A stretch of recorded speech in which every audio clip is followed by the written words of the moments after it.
निकाल ली दिल की भड़ास। और अगर अब भी कसर बाकी है तो मुझे गालियां देकर अपने दिल की आग बुझा लो। ये लोग जो अभी अभी सब उठकर गए हैं, कभी किसी की जुर्रत नहीं थी कि मेरे सामने सर उठाकर बात कर सके, और आज तुम्हारी वजह से ये लोग मीटिंग बर्खास्त करके चले गए। हाँ, ये तो वाकई बड़ा नुकसान हो गया डैडी। मेरी वजह से जो लोग आपके सामने सर झुकाया करते थे उनके सर उठ गए। मुझे नहीं मालूम था कि आप इतने गुलामी पसंद इंसान हैं। आपको तो गुलाम चाहिए, जो मशीन की तरह बटन दबाए तो चल पड़े और बटन ऑफ करे तो रुक जाए। आज की दुनिया में अगर जिंदा रहना है तो दुनिया के बटन अपने हाथ में रखने पड़ते हैं, वरना ये दुनिया जिंदा नहीं रहने देगी। हाँ डैडी, लेकिन आप एक बात भूल रहे हैं कि आप जैसे तमाम बटन वालों के ऊपर भी एक बैठा हुआ है जिसके हाथ में मेन स्विच है। जिंदगी, तकदीर, ये सब असली करंट तो वहीं से आता है। उसने अगर किसी दिन मेन स्विच ऑफ कर दिया तो। मैं तुमसे बहस करना नहीं चाहता। आज तुमने मेरा बहुत नुकसान कर दिया है।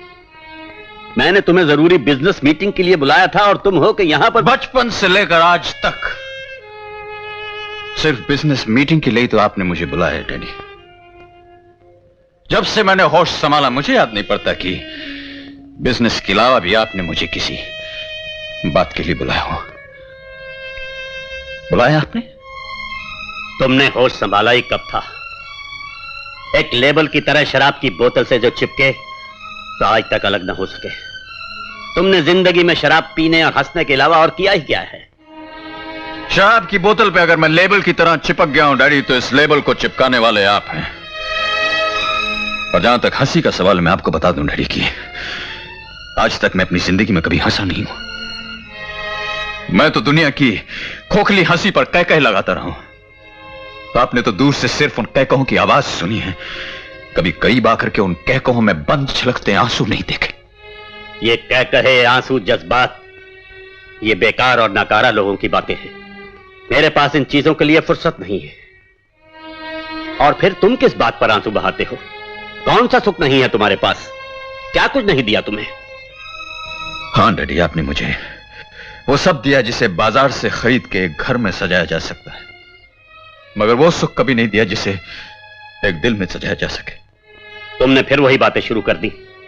मैंने कितनी दफा कहा है कि ऐसी फजूल बातों के लिए मेरे पास वक्त नहीं है। ठहरिए डैडी, जहां इतनी फिजूल बातें हो चुकी हैं वहां थोड़ी और सही। आपको देखकर मुझे उस राजा की कहानी याद आ गई जिसे यह वरदान था कि वो जिस चीज को छू लेगा वो सोने की बन जाएगी। एक दिन गलती से राजा ने अपनी औलाद पे हाथ रख दिया और वो सोने की बन गई। राजा बहुत रोया, लाख बचता है, लेकिन फिर वो पुतला इंसान नहीं बन सका। आपकी कहानी भी यही है डैडी। इसीलिए आपने बचपन से लेकर आज तक मुझे अपने से दूर रखा, कभी करीब नहीं आने दिया। आपने तो वो गलती भी नहीं की जो उस राजा ने की थी। न कभी मुझे गोद में उठाया, न कभी सीने से लगाया, क्योंकि आपको यह डर था कि कहीं आपने मुझे छू दिया तो मैं भी सोने का ना बन जाऊं।